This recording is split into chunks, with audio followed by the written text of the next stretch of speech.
नमस्कार दोस्तों। हिंदी व्याकरण या संस्कृत व्याकरण के क्रम में हम आज शुरू करेंगे संधि। देखेंगे संधियाँ कितने प्रकार की होती हैं, संधि विच्छेद की बात करेंगे। संधि संस्कृत का शब्द है जिसका अर्थ है मेल या जोड़। जब दो या दो से अधिक शब्दों को मिलाकर एक नया शब्द बनता है तब इस मिलन के कारण वर्णों में कुछ परिवर्तन या विकार पैदा हो जाता है। इस परिवर्तन अथवा विकार को ही हम संधि कहते हैं। परिवर्तन का मतलब या तो उनके स्वरों में परिवर्तन हो जाता है, रस्व से दीर्घ हो जाते हैं, या फिर विकार पैदा होता है, अ ई मिलके य हो जाता है। इस टाइप से आगे हम चल के बात देखेंगे। परिभाषा देख लेते हैं पहले। दो ध्वनियों के ध्वनियाँ परस्पर मेल से, दो ध्वनियों के आपसी मेल से जो एक शब्द बनता है, सार्थक शब्द बनता है, उसे हम क्या कहते हैं? संधि कहते हैं। जैसे राम अवतार, अ अ अ धन आ मिलके दीर्घ आ बन गए, यानी बड़ा आ बन गए, रामावतार। सु आगत, सु उ धन आ, उ और आ मिलके वा बन गए, स्वागत। सत्य आग्रह, अधन आ मिलके दीर्घ आ बन गए, सत्याग्रह। नर इंद्र, अ और ई मिलकर ए बन गए, नर धन इंद्र नरेंद्र। तो देख रहे हैं आप, या तो दोनों ध्वनियाँ, दोनों स्वर मिलकर दीर्घ बन जा रहे हैं या फिर उनका परिवर्तन ही हो जा रहा है, विकार परिवर्तन हो जा रहा है, अ और ई मिलकर ए बन जा रहे हैं। ऊपर दिए गए उदाहरण द्वारा स्पष्ट हो जाता है कि प्रथम शब्द की अंतिम ध्वनि और द्वितीय शब्द की प्रथम ध्वनि एक दूसरे को प्रभावित करती है। इस ध्वनि परिवर्तन की प्रक्रिया का नाम ही संधि है। यानी कि प्रथम शब्द की अंतिम ध्वनि और अंतिम शब्द की प्रथम ध्वनि को मिलाकर जो एक तीसरी ध्वनि निकलती है वो क्या है? वही, उसी प्रक्रिया को हम क्या कहते हैं? संधि कहते हैं। जबकि इन्हीं दोनों शब्दों को, इसमें देखिए दो शब्द हैं, इनको जब हम अलग अलग कर देते हैं यानी इस रूप में लिख देते हैं तो इसे हम कहते हैं संधि विच्छेद हो गया। ये हो गई संधि दो शब्दों को मिलाकर, और ये हो गया इनका विच्छेद। संधि के भेद देखते हैं हम। वर्णों में संधि करने पर स्वर, व्यंजन और विसर्ग में परिवर्तन आता है। वर्णों में जब हम संधि करते हैं तो या तो स्वर में परिवर्तन होगा या व्यंजन में परिवर्तन होगा, अन्यथा विसर्ग में परिवर्तन होगा। तो इन परिवर्तनों के आधार पर हम संधि के तीन भेद निकालते हैं। पहला, स्वरों में परिवर्तन वाला यानी स्वर संधि। दूसरा, व्यंजन के आधार पर परिवर्तन, व्यंजनों में परिवर्तन, अक्षरों में परिवर्तन होता है, वो व्यंजन संधि। तीसरा, विसर्ग, मतलब जब विसर्ग लगा हो, ये देखिए विसर्ग, बिंदी जिसको बोलते हैं आप, दो बिंदी लगती हैं आगे बिंदी। जब विसर्ग में परिवर्तन होकर यहाँ पर जब आप संधि करते हो तो कोई वर्ण निकल के आ जाता है इनकी जगह पर, तो ये हो जाती है विसर्ग संधि। ध्यान रखिएगा, स्वर संधि मतलब स्वरों में परिवर्तन, स्वर स्वर स्वर में परिवर्तन। व्यंजन संधि मतलब वर्णों में परिवर्तन, चा का जा हो जाना, ठीक है। विसर्ग संधि का मतलब जहाँ पर पहले वाले शब्द में विसर्ग का प्रयोग किया गया हो, जब उसकी संधि की जाए तो ये विसर्ग हटकर वहाँ पर कोई वर्ण आ जाए, वो है आपकी विसर्ग संधि। नाम से ही स्पष्ट हो रहा है। सबसे पहले हम बात करेंगे स्वर संधि की। दो स्वरों के मेल से जो विकार अथवा परिवर्तन उत्पन्न होता है उसे हम स्वर संधि कहते हैं। ये विकार कई प्रकार के होते हैं। इन्हीं प्रकारों के कारण से स्वर संधि के 5 भेद कर दिए गए हैं। जो स्वरों के मेल से अलग अलग तरीके के परिवर्तन होते हैं वो परिवर्तन 5 होते हैं। कितने होते हैं? 5। उन्हीं 5 के आधार पर स्वर संधि के प्रकार भी कितने बन गए? 5। दीर्घ संधि। दीर्घ संधि क्या होता है? देखिए, सबसे पहला प्रकार है दीर्घ संधि का।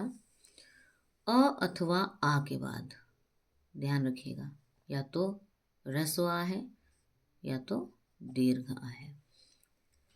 उसके बाद दूसरे शब्द में भी शुरुआत में क्या हो, या तो ह्रस्व आ हो या फिर दीर्घ आ हो। अ अथवा आ के बाद अ अथवा आ ही हो तो दोनों मिलाकर दीर्घ ही हो जाएंगे। आ ई के बाद ई हो तो दोनों मिलाकर ई, तथा ऊ के बाद ऊ हो तो दोनों मिलाकर ऊ हो जाते हैं। देखिए, अ मिलाकर आ हुआ, अ मिला के आ हुआ, ई मिला के ई हुआ। देखिए, ई मिलाकर ई हुआ, ई मिलाकर ई हो रहा है। जैसे दीप धन अवली, अ मिला तो दीर्घ हो गया दीपावली। पुस्तक धन आलय, और आ मिलके आ बन गया पुस्तकालय। परीक्षा धन अर्थी, परीक्षार्थी। कवि धन इंद्र, ई मिलके बड़ी ई हो गया कवींद्र। हरिधन ईश, ई और बड़ी ई मिलकर बड़ी ई बन गया, तब भी दोनों तरफ बड़ी ई होगा तब भी यहाँ पर बड़ी ई बन के आएगा। एक तरफ छोटी ई दूसरी तरफ बड़ी ई है तब भी बड़ी ई बनेगा, दोनों छोटी ई हैं तब भी बड़ी ई बनेगा। तो हरिधन ईश, छोटी ई बड़ी ई मिला के बड़ी हरीश।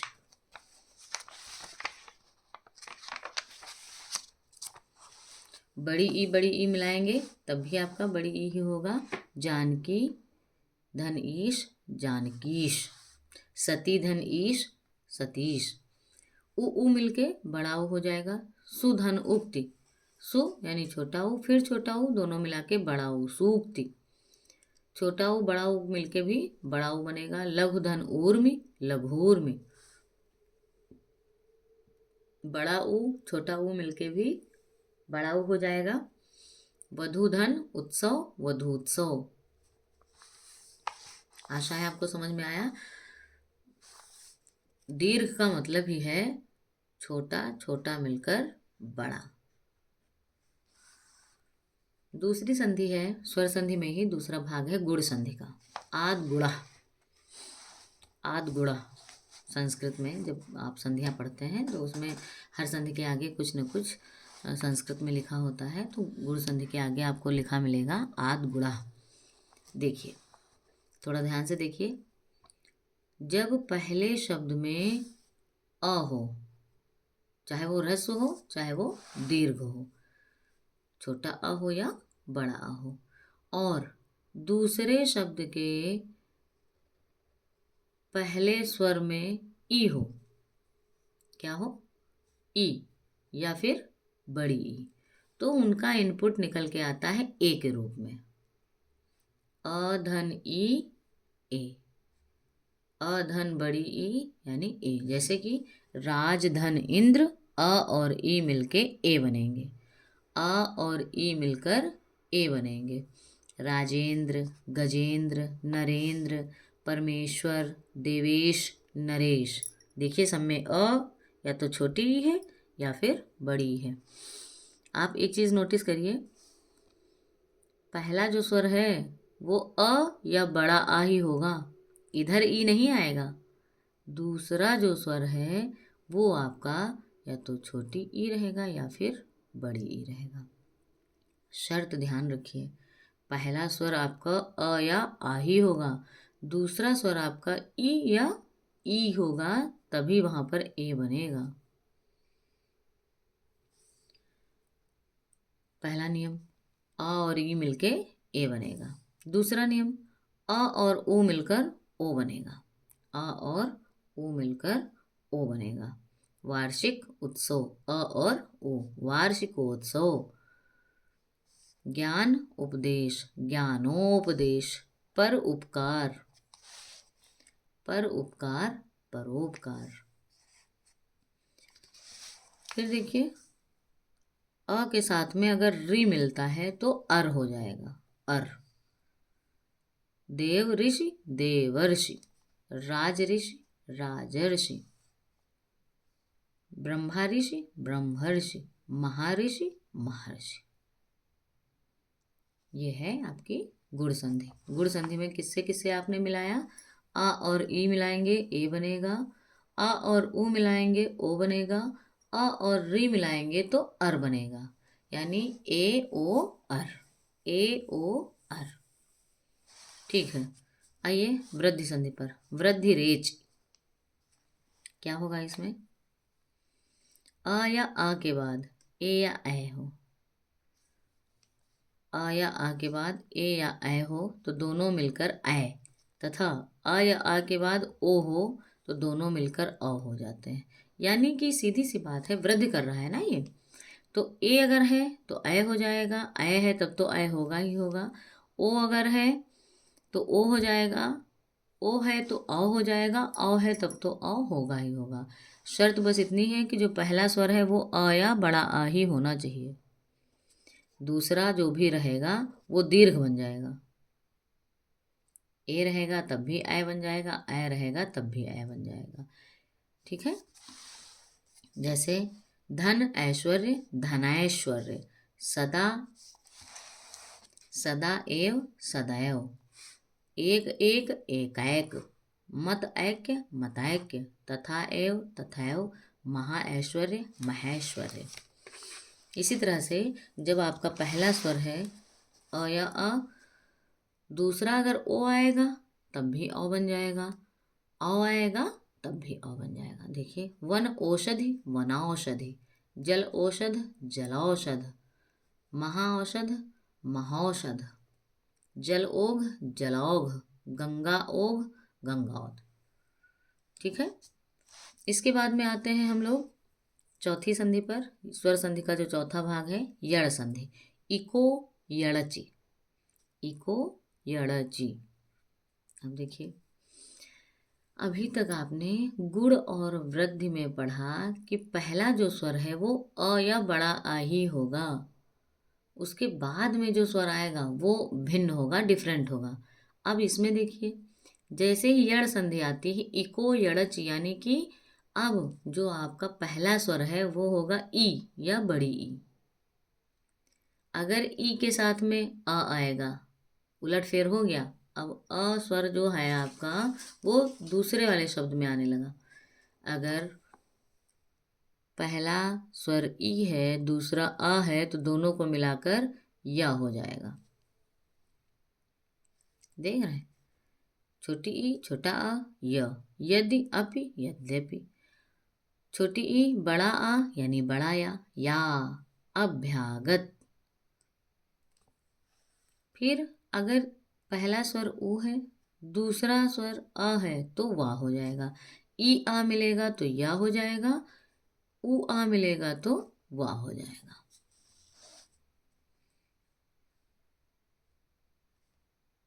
ठीक, ऊ आ सुआगत स्वागत, सुअच्छ स्वच्छ, सुअल्प स्वल्प।